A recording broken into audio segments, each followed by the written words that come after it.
Haleluya. Shalom semua jemaat Tuhan. Shalom. Shalom jemaat Tuhan. Shalom. Semua bersukacita. Amin. Mari bangkit berdiri dimanapun engkau berada. Success people, I grow, I go, I glorify. Fresh anointing people say, I grow, I go, I glorify. Berikan tepuk tangan kemuliaan bagi Tuhan kita. Saudara siap puji menyembah Tuhan, amin. Saudara siap puji menyembah Tuhan, amin. Yang siap puji menyembah Tuhan, berikan tepuk tangan sorak-sorai sekali lagi bagi Tuhan kita. Haleluya, haleluya. Mari satukan hati kita, angkat tangan kanan. Terima kasih Tuhan, terima kasih Tuhan. Pagi hari ini kami datang ke hadirat-Mu Tuhan. Kami ingin muji Engkau, menyembah Engkau Tuhan. Bertemu dengan Engkau, dengan Allah kami yang hidup, Allah kami yang kudus. Yesus namanya. Sebab kami tahu Tuhan, kepada siapa kami menyembah?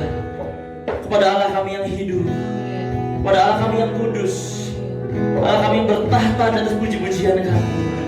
Kami siap lebih menyembah, bersorak, meninggikan nama-Mu Tuhan di tengah-tengah kami Tuhan. Terima kasih Tuhan, terima kasih Tuhan yang percaya dan siap bersorak-sorak bagi nama Tuhan. Sama-sama kita katakan amin. Sekali lagi sama-sama kita katakan, berikan tepuk tangan kemuliaan bagi Tuhan kita. Haleluya.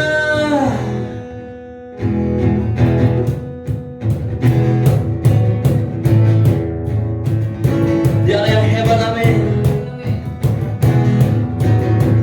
Berikan tepuk tangan bagi Tuhan kita semua.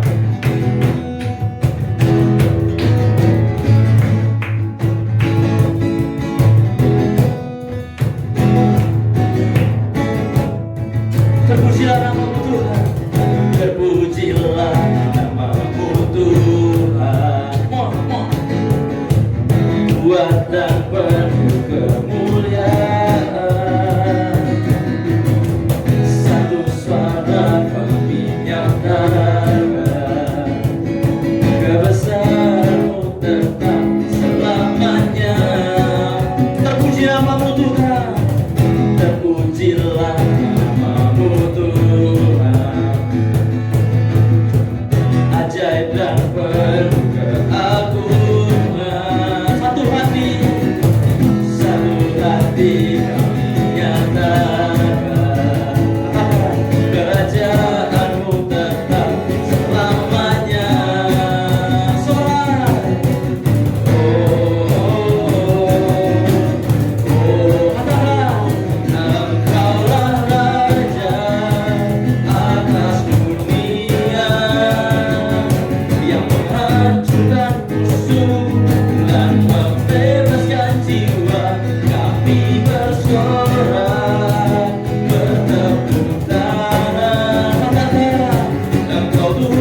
dengan kasih, merasakan kedamaian daripada-Mu Tuhan, merasakan besarnya kasih anugerah-Mu bagi hidup kami Tuhan.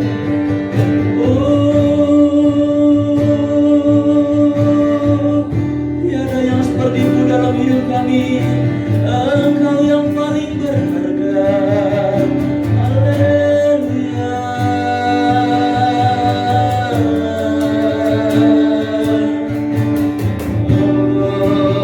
Siara maya dada, naik bacakan singkulmu. Siara maya dada, siara maya dada,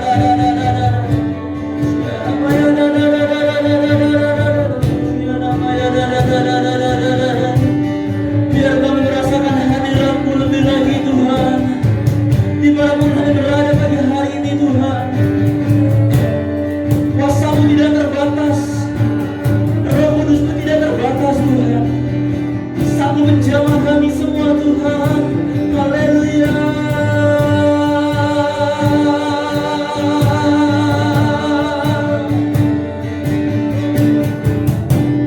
Lebih lagi Tuhan, dalam hadirat-Mu Tuhan, masuk hadirat-Mu dengan korban pujian, masuk hadirat, berhiaskan kekudusan, berhiaskan kekudusan. Kami datang di hadapan hadirat-Mu. Ku rasakan kedamaian di hadapan hadirat-Mu. Ku nampak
Kami datang untuk menyembah-Mu Tuhan.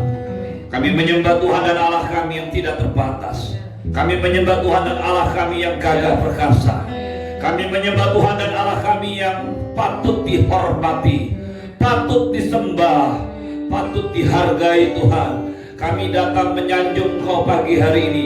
Engkaulah Tuhan, Engkaulah pencipta kami. Engkaulah Allah yang mengasihi kami. Engkaulah Allah yang harus kami hargai dalam hidup kami. Kami berdoa pagi hari ini Tuhan. Korana masjidta kaya rana bayana. Hiarana masyataka. Kami berdiri di atas tahta-Mu. Kami berdiri di depan tahta-Mu yang kudus Tuhan. Di atas kemuliaan Allah. Kami berdoa biar kemuliaan-Mu datang atas setiap kami di tempat ini, dimanapun kami berada, dimanapun kami duduk menyembah Engkau, di kota-kota, di pulau-pulau. Kami berdoa kemuliaan-Mu turun ke setiap kami. Kemuliaan-Mu memenuhi ruangan tempat kami beribadah Tuhan. Kemuliaan-Mu menjamah setiap kami Tuhan. Ya, kami duduk dan diam dalam hadirat-Mu, dalam kemuliaan-Mu Bapa. Ya rana masaka ya rana ya rana ya rana ya rana ya rana.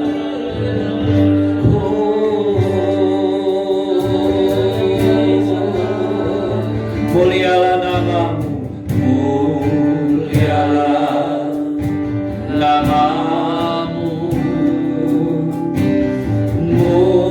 mulialah nama-Mu, mulialah nama-Mu.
kami mau dengarkan firman-Mu, kami mau melembutkan hati kami mau membuka hati kami.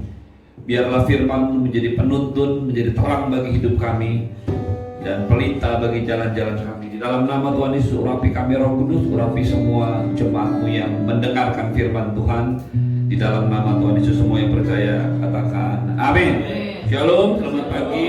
Silakan duduk Bapak Ibu sekalian. Hari ini kita mau belajar firman Tuhan dari Kisah Para Rasul yang pertama ayat 15. Saya akan membagi dua. Nanti saya akan melanjutkan di hari Rabu malam. Kisah Para Rasul yang pasal yang pertama ayat 15 sampai dengan 26. Pada hari-hari itu berdirilah Petrus di tengah-tengah saudara yang sedang berkumpul. Kira-kira 120 orang banyaknya. Lalu berkata, "Hai saudara-saudara, haruslah genap nas kitab suci yang disampaikan Roh Kudus dengan perantaraan Daud tentang Yudas, pemimpin orang-orang yang menangkap Yesus itu. Dahulu ia termasuk bilangan kami dan mengambil bagian dalam pelayanan ini. Yudas telah membeli sebidang tanah dengan hasil upah kejahatannya. Lalu ia jatuh tertelungkup dan perutnya terbelah, sehingga semua isi perutnya tertumpah keluar. Hal ini diketahui oleh semua penduduk Yerusalem, sehingga tanah itu mereka sebut dalam bahasa mereka sendiri Hakaldama, yang artinya tanah darah. Sebab ada tertulis dalam kitab Mazmur, biarlah perkemahannya menjadi sunyi, dan biarlah tidak ada penghuni di dalamnya, dan biarlah jabatannya diambil orang lain. Jadi harus ditambahkan kepada kami seorang dari mereka yang senantiasa berkumpul dengan kami selama Tuhan Yesus bersama-sama kami, yaitu mulai dari baptisan Yohanes sampai hari Yesus terangkat ke surga meninggalkan kami, untuk menjadi saksi dengan kami tentang kebangkitannya." Bapak Ibu yang saya kasih dalam Tuhan, pagi ini mungkin apa yang saya sampaikan tidak akan menyenangkan semua orang, tetapi bagaimanapun firman Tuhan itu harus disampaikan dengan semua kebenarannya. Suka atau tidak suka itu adalah respon Anda dan saya, tetapi firman Tuhan itu harus berlaku. Bapak Ibu yang saya kasih dalam Tuhan, setiap kita harus mengenal Tuhan dengan lengkap. Setiap kita harus mengenal Tuhan dengan seutuhnya. Pengenalan kita akan Tuhan ditentukan oleh keberadaan Tuhan, bukan oleh kemauan Anda dan saya, bukan oleh kemauan Anda berpikir Tuhan itu seperti apa. Tuhan itu adalah Tuhan semesta alam, pencipta langit dan bumi. Dialah Allah yang berkuasa, yang berdaulat. Dia juga Allah yang mengasihi Anda dan saya. Itu sebabnya Dia berikan Tuhan Yesus buat saya dan Anda. Itu sebabnya Dia berikan Tuhan Yesus buat dunia ini. Tetapi keselamatan melalui Tuhan Yesus hanya diterima, hanya berlaku bagi setiap orang yang percaya kepadanya. Kalau mereka tidak percaya, maka kasih Allah itu tidak akan mereka rasakan dan alami. Bukan berarti Tuhan tidak mengasihi mereka, tetapi Tuhan mengasihi mereka, tetapi mereka mengambil respon atau sikap yang salah dalam hidupnya. Sama seperti itu Bapak Ibu sekalian, kalau kita membaca apa yang kita baca barusan firman Tuhan yang kita baca, kita akan menemukan satu pelajaran tentang seorang yang bernama Yudas Iskariot. Bapak Ibu yang saya kasih dalam Tuhan, pelajaran ini sangat tidak mengenakan, tetapi bagaimanapun ini adalah firman Tuhan. Mari kita lihat ayat yang pertama, ayat yang ke-15. Hari itu berdirilah Petrus tengah-tengah saudara yang sedang berkumpul, kira-kira 120 orang. Siapa mereka? Mereka itu yang pertama tentunya adalah ke-11 murid, rasul-rasul. Kitab ayat-ayat sebelumnya mengatakan mereka itu 11 rasul dengan beberapa perempuan serta Maria, ibu Yesus dan saudara-saudara Yesus. Lalu berkumpul juga mungkin 70 murid, sehingga mereka berkumpul kira-kira jumlahnya 120 orang. Itu yang Alkitab catat. Siapa saja mereka yang sudah pasti itu tadi 11 murid, beberapa wanita, Maria ibu Yesus dengan beberapa saudara-saudara Yesus. Maria juga ada di situ. Ketika mereka sedang berkumpul, mereka sedang berdoa, mereka sedang menunggu janji Allah, mereka sedang menunggu janji kuasa Roh Kudus. Mereka ini semua sudah dihembusi oleh Roh Kudus. Tiba-tiba dia berdiri, Petrus berdiri dan berkata, "Hai saudara-saudara, haruslah genap nas kitab suci yang disampaikan Roh Kudus dengan perantaraan Daud tentang Yudas." Bapak Ibu yang saya kasih dalam Tuhan, ayat ini membuktikan Bapak bahwa Alkitab yang Anda dan saya baca dari mulai perjanjian lama sampai dengan perjanjian baru, semua itu merupakan ilham Roh Kudus yang disampaikan oleh para penulisnya. Ada banyak penulis Alkitab mulai dari Musa sampai dengan Yohanes. Semua mereka dengan latar belakang pendidikan yang berbeda, latar belakang keadaan yang berbeda, latar belakang zaman yang berbeda, tapi mereka semua diilhami oleh Roh Kudus yang sama. Itu sebabnya dalam bagian akhir kitab Wahyu, firman Tuhan dengan tegas mengatakan Anda dan saya tidak bisa menambah atau mengurangi ini. Anda dan saya tidak bisa menyatakan bahwa ayat ini tidak berlaku buat saya dan ayat ini berlaku buat saya. Anda dan saya tidak bisa mengatakan ayat ini sudah akhir, sudah nggak up to date, ayat ini sudah tidak sesuai dengan zaman ini dan ayat ini sesuai. Tidak bisa, saudara. Mengapa? Karena Alkitab yang Anda dan saya punya, Alkitab yang Anda dan saya baca, semuanya diilhami oleh Roh Kudus. Amin. Semuanya diilhami oleh Roh Kudus. Baik Musa, baik Daud, sampai dengan Paulus dan Yohanes. Mereka semua diilhami oleh Roh Kudus dan tidak pernah sekalipun Tuhan Yesus membatalkannya. Adalah menjadi hal yang sangat lucu. Sementara Anda dan saya mau menerima kasih karunia Tuhan, mau menerima semua kebaikan Tuhan, tapi Anda dan saya juga tidak mau membaca tentang kemarahan Tuhan. Alkitab ini menjadi sebuah gambaran lengkap bagaimana Anda dan saya mengenal Tuhan. Bagaimana Anda dan saya mengetahui siapakah Bapa kita yang baik itu, siapakah Bapa kita yang mengasihi itu, tapi siapakah Bapa kita juga yang kudus, yang harus dihormati oleh setiap kita yang percaya kepadanya. Apa yang terjadi dengan Yudas Iskariot itu membuktikan bahwa jalan dalam hidup Anda itu semua dan saya ada di dalam Alkitab. Tergantung apa atau respon atau sikap apa yang saudara dan saya ambil. Saudara mau genapi firman Tuhan yang mana? Ada banyak orang Kristen yang mengikut Tuhan, berharap penggenapan janji firman Tuhan digenapi dalam hidupnya. Tapi banyak juga orang Kristen tidak menyadari bahwa jalan hidupnya sedang menggenapi firman Tuhan yang lainnya. Yudas, dia menggenapi firman Tuhan. Dengan segala hormat, yang pertama saya ingin sampaikan Bapak Ibu sekalian, semua firman Tuhan itu pasti digenapi. Mengapa? Karena isinya diilhami oleh Roh Kudus. Bapak Ibu yang saya kasih dalam Tuhan, itu yang pertama.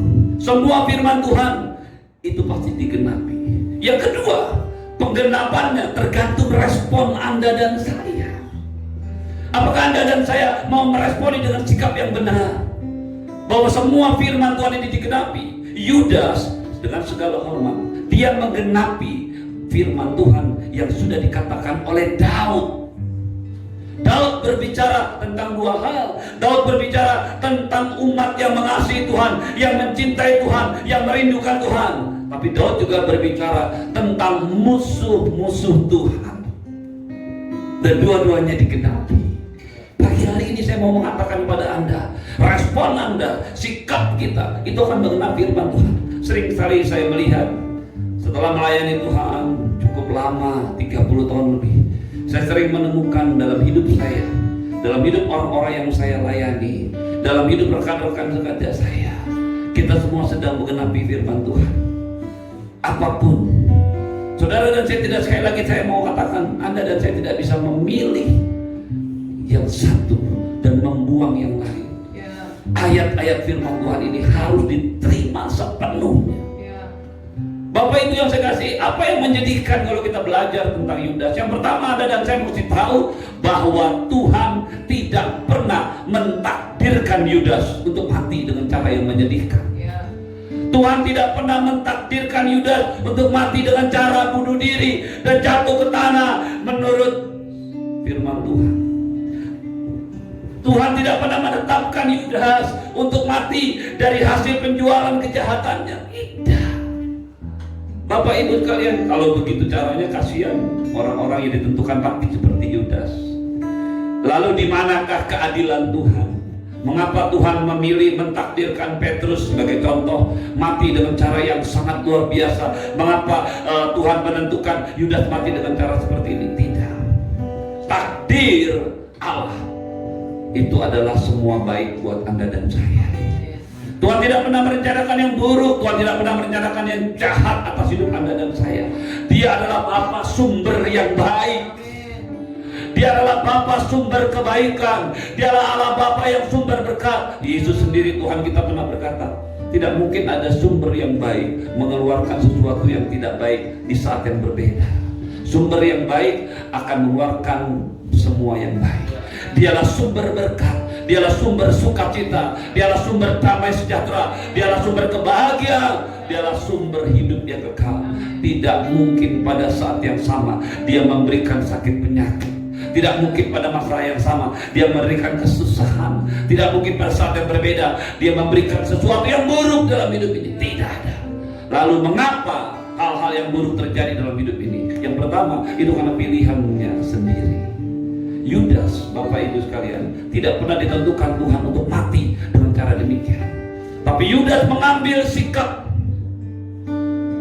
Yudas berespon walaupun dia bersama-sama dengan Yesus selama 3,5 tahunnya, mendengarkan firman Tuhan yang sama, berjalan bersama-sama, mengalami peristiwa yang sama, tetapi dia memilih untuk meresponi semuanya dengan pilihannya sendiri. Bapak Ibu, Alkitab berkata dengan jelas, Yudas ini telah membeli sebidang tanah dengan upah kejahatannya. Lalu ia jatuh tertelungkup dan perutnya terbelah sehingga semua isi perutnya keluar. Hal ini diketahui oleh semua penduduk Yerusalem, sehingga tanah itu mereka sebut dalam bahasa mereka sendiri Hakaldama, yang artinya tanah darah. Sebab ada tertulis dalam kitab Mazmur, biarlah perkemahannya menjadi sunyi, dan biarlah tidak ada penghuni di dalamnya, dan biarlah jabatannya diambil orang lain. Bapak Ibu sekalian, Daud dengan ilham daripada Roh Kudus, dia bernubuat tentang peristiwa yang akan terjadi di depan, tentang firman Tuhan. Dan sayangnya Yudas mengambil sikap untuk menggenapi ayat yang keliru ini. Maksud saya bukan ayatnya yang keliru, tapi dia keliru mengambil sikap. Yudas termasuk bilangan kami, dan ia mengambil bagian dalam pelayanan ini. Bapak Ibu yang saya kasih dalam Tuhan, kekristenan itu bukan masalah aktivitas rohani. Kekristenan itu masalah hubungan Anda dan saya dengan Tuhan, dan kemudian bagaimana meresponinya dalam hidup kita. Kekristenan itu bukan teori-teori. Hari ini kekristenan dibagi-bagi menurut doktrin, menurut teologi, dan kadang-kadang mereka saling menyerang satu sama lain. Saya mau katakan kepadamu di dalam nama Tuhan Yesus, Tuhan Yesus datang untuk membawa kehidupan yang baru, bukan teori-teori belaka. Teori bagus, doktrin bagus, dogma bagus, tapi kalau tidak diimbangi dengan kehidupan, maka semua itu tidak ada artinya, Bapak Ibu sekalian. Yudas, kalau menurut firman Tuhan, Yohanes pasal 12 ayat 6, satu kali Tuhan Yesus masuk ke Betania. Di situ tempat tinggal di mana Marta dan Lazarus. Lalu Maria mengambil minyak narwastu murni, dia memecahkannya, lalu meminyaki kaki Tuhan Yesus, dan gusarlah muridnya. Yang gusar itu cuma Yudas, karena dia berkata, Tuhan, oh betapa sayangnya minyak ini. Kalau ini dijual harganya mahal, lebih bagus dipakai untuk orang miskin. Kelihatannya bagus, tapi Yesus Tuhan katakan, orang miskin selalu ada padamu, tapi aku tidak ada. Dan motivasi hati Yudas melakukan atau mengeluarkan statement itu bukan karena dia mengasihi orang miskin, tapi karena dia suka mencuri uang hasil pelayanan Tuhan Yesus. Bapak Ibu yang saya kasih dalam Tuhan, bisakah engkau bayangkan seorang yang dipilih Tuhan Yesus melalui hasil doa semalaman, seorang yang mendengarkan pengajaran Tuhan Yesus, seorang yang melihat keajaiban yang dilakukan Tuhan Yesus, melihat bagaimana 5.000 orang diberi makan hanya dengan 5 roti dan 2 ikan, melihat bagaimana 4.000 orang diberi diterima dengan cara yang ajaib oleh Tuhan Yesus. Melihat bagaimana Yesus menghardik setan, melihat bagaimana Yesus mengusir setan, melihat bagaimana Yesus melakukan mujizat.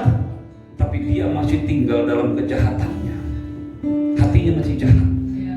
Diam-diam orang lain tidak tahu, tapi Yesus tahu. Dia suka mengambil uang hasil pelayanan itu. Bapak Ibu yang saya kasih dalam Tuhan, pada akhirnya respon Anda terhadap firman Tuhan itu akan menentukan akhir hidup Anda. Dengan segala hormat saya mau katakan pada pagi ini, saya akan tutup dengan ayat ini. Satu kali Yesus bersama dengan murid-muridnya, dia mengajak mereka masih berupa pengajaran dasar. Karena itu diucapkannya baru masih di dalam Matius pasal yang ke-7. Pada hari yang terakhir, banyak orang berseru-seru padaku. Tapi Yesus menjawab, hari itu aku akan berterus terang kepadamu. Enyahlah dari hadapanku, hai kamu sekalian pembuat kejahatan.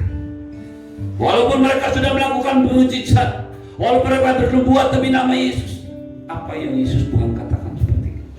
Pagi ini saya mau sampaikan kepada Anda, di dalam kekristenan, di dalam pengenalan kita akan Allah, kita harus mengenal Allah komplit. Amin. Allah yang penuh kasih karunia. Saya setuju Bapak Ibu sekalian. Saya merasakan kasih karunia Allah yang besar buat hidup saya. Saya ini tidak layak diselamatkan. Saya tidak sedang mencari Tuhan ketika Tuhan menyelamatkan saya. Saya bukan orang yang punya kemampuan sehingga Tuhan memanggil saya. Saya tidak pernah punya cita-cita untuk menjadi pendeta. Saya tidak pernah punya cita-cita untuk melayani Tuhan. Tetapi Tuhan dengan kasih karunia yang besar, Dia menyelamatkan saya. Bukan karena perbuatan baik saya, tetapi waktu Tuhan memilih saya, Bapak Ibu sekalian, Dia meminta saya meninggalkan segala sesuatu, kebiasaan dosa yang lalu. Dan itu bukan hal yang mudah bagi saya. Tapi satu demi satu, karena saya lihat Tuhan mengasihi saya, karena saya tahu hidup saya harus berubah, karena saya juga mengenal Dia sebagai Allah yang menjulurkan tangan untuk memanggil saya. Yang kalau saya tidak terima itu, maka kasih karunia Allah itu juga tidak terjadi buat hidup saya. Bapak Ibu yang saya kasih dalam Tuhan, Anda dan saya harus kenal Tuhan dari dua sisi. Dia Allah yang penuh dengan kasih karunia, tapi Dia juga Allah yang bersatu kali berkata, enyahlah dari hadapanku, hai kamu sekalian pembuat kejahatan. Apakah Tuhan Yesus kehilangan kekuasaannya? Apakah Tuhan Yesus kehilangan kuasa pengajarannya sehingga Yudas tidak mampu berubah? Persoalannya bukan kuasa, persoalannya bukan firman Tuhan, tapi respon sikap hati dari Yudas. Dia tidak mau mengikut Yesus sepenuhnya. Itu sebabnya pagi ini saya mau katakan kepada Bapak Ibu sekalian, perjalanan Anda dan saya mengikut Tuhan diawali dengan kasih karunia Tuhan, diakhiri dengan kasih karunia Tuhan. Tapi Anda dan saya harus mengisinya menurut apa yang firman Tuhan lakukan. Diawali oleh kasih karunia Tuhan, diakhiri oleh kasih karunia Tuhan. Tapi di tengah-tengah perjalanannya Anda dan saya harus berbuat sesuatu. Bukan meniadakan kasih karunia, tapi itu adalah tanggung jawab Anda dan saya. Satu kali Tuhan Yesus berkata, barang siapa mau mengikut aku, dia harus menyangkal dirinya, dia harus memikul salibnya setiap hari dan mengikuti contoh aku. Dia katakan ini kepada murid-muridnya, barang siapa yang mau mengikut aku. Dan kalau hari ini ada yang berkata dia tidak mau menyangkal diri Tuhan Yesus, tidak mau menyangkal dirinya setiap hari, itu pilihan dia. Itu pilihan dia. Ada orang yang tidak mau memikul salibnya tiap hari, itu pilihan dia. Ada orang yang tidak mau mengikuti contoh kehidupan Tuhan Yesus, rela menderita. Tuhan Yesus datang untuk memberikan kelimpahan, saya setuju. Tapi Tuhan Yesus juga datang untuk membawa pemisahan. Tuhan Yesus mengampuni perempuan pezina, saya setuju. Tapi Dia berkata kepada orang-orang Farisi sesuatu yang berbeda. Kita tidak bisa mengambil satu peristiwa dan kemudian mengeneralisir semuanya. Ambil satu peristiwa, belajar dari situ. Ambil satu peristiwa, belajar dari sini. Ambil peristiwa lain, belajar dari sini. Dan kau dan saya akan mengenal Tuhan. Yudas Iskariot adalah gambaran yang menyedihkan tentang seorang yang berada dekat dengan Tuhan Yesus, berjalan bersama-sama dengan Tuhan Yesus, tapi akhir hidupnya menyedihkan. Bisa terjadi, sangat bisa terjadi. Alkitab menuliskannya. Kegagalan Yudas Iskariot inilah yang membuat Paulus akhirnya berkata, tapi aku melatih tubuhku dan menguasai sepenuhnya, supaya sesudah memberitakan Injil, jangan aku sendiri yang ditolaknya. Itulah dikatakan juga oleh Petrus, aku memandang kepada Tuhan, Dia adalah tentu keselamatanku. Itulah dikatakan oleh Yohanes pada waktu dia menurut tradisi dibawa ke dalam sebuah minyak penggorengan, dia masuk ke situ. Pilihan dalam hidup ini ada di tangan Anda dan saya. Apakah engkau akan mengenapi firman Tuhan tentang semua yang baik yang Tuhan sedang sediakan, atau apakah engkau sedang mengenapi firman Tuhan di dalam jalan-jalan yang menuju kepada kebinasaan? Jangan pernah menyesal kalau di akhir hidupmu nantinya engkau tidak akan bisa pernah punya kesempatan untuk berpaling. Pagi hari ini firman Tuhan ini terang. Saya mau katakan padamu, mungkin engkau dulu orang pernah melayani Tuhan, mungkin hari ini engkau sedang melayani Tuhan, tapi saya mau katakan kepadamu di dalam nama Tuhan Yesus, jaga hatimu dengan segala kewaspadaan, karena disitulah terpancar kehidupan. Hati Yudas yang jahat itulah yang membawa dia ke dalam kebinasaan. Pemazmur yang sama juga berkata, terhadap orang yang setia engkau berlaku setia, terhadap orang yang tidak bercela engkau tidak berlaku tidak bercela, terhadap orang yang suci engkau berlaku suci, terhadap orang yang bengkok engkau berlaku belat-belit. Yudas bengkok hatinya, maka Tuhan berbelat-belit, bukan karena takdir atau pilihan Tuhan, tapi karena Yudas sendiri mengambil pilihan itu dalam hidupnya. Pagi hari ini sebagai hamba Allah, saya mau mengingatkan Anda dan saya, jangan merasa engkau selalu berdiri teguh. Firman Tuhan berkata, siapa yang merasa dirinya berdiri teguh, hati-hati supaya engkau jangan jatuh. Jaga hatimu, jaga hidupmu, terus menyembah Tuhan, terus datang kepada Tuhan, terus merenungkan firman Tuhan, baca firman Tuhan dengan lengkap, dan kau akan melihat bagaimana kasih karunia Allah, kemurahan Allah itu akan terus ada dalam hidupmu. Kasih dan kemurahan Allah adalah sebuah pilihan dalam hidupmu. Apakah engkau dan saya mau terima, atau engkau berjalan menurut pengertianmu sendiri? Salibkan dirimu, sangkalilah keinginan dagingmu, bertobatlah dari dosa-dosamu, ikutlah Tuhan dengan segenap hatimu, maka engkau akan mengalami semua kebaikan Tuhan. Mari bangkit berdiri, kita siapkan hati untuk ambil bagian dalam perjamuan kudus. Kurana masa kaya rana maya rana maya rana.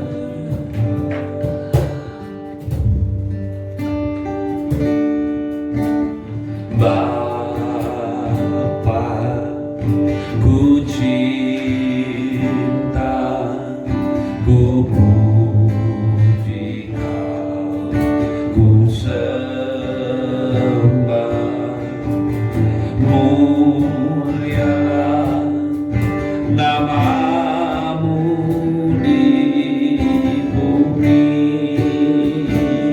Yesus.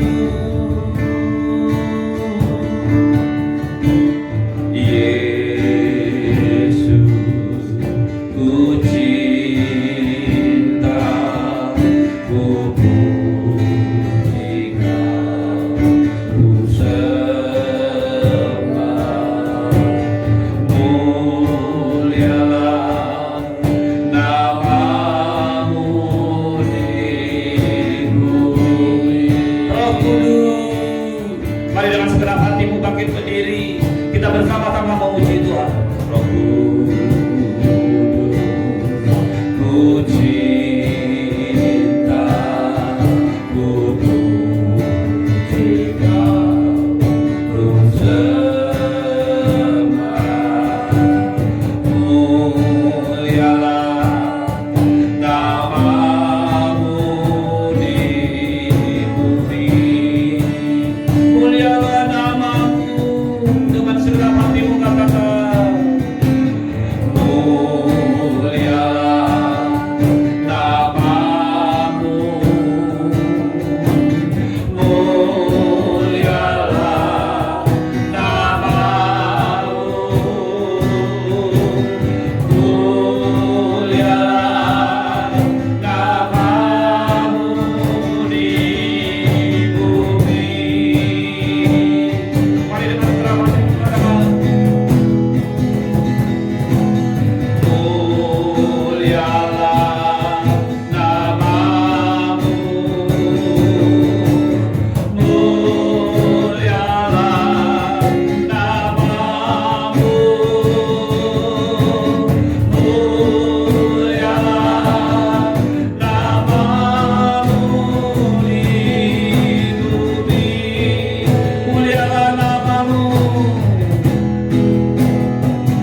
Tuhan Yesus pada malam waktu dia diserahkan mengambil roti, dan sesudah mengucap syukur atasnya dia memecah-pecahkannya lalu berkata, inilah tubuhku yang diserahkan bagi kamu, ambillah dan makanlah menjadi peringatan akan aku.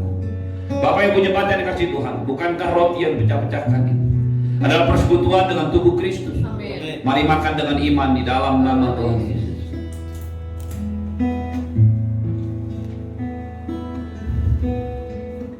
Angkat anggur tinggi-tinggi di atas kepala.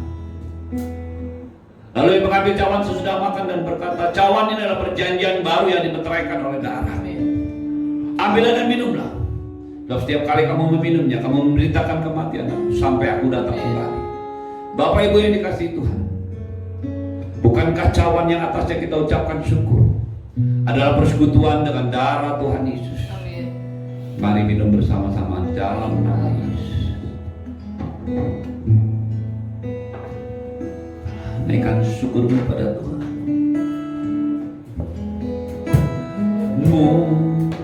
Mulialah namamu, mulialah namamu, mulialah namamu di bumi.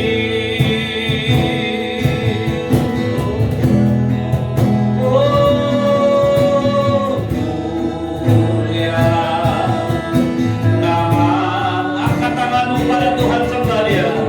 Mulialah namamu, mulialah namamu di bumi. Sekali lagi dengan segenap hatimu katakan, mulialah namamu, mulialah namamu, mulialah namamu, mulialah namamu di bumi. Mulialah namamu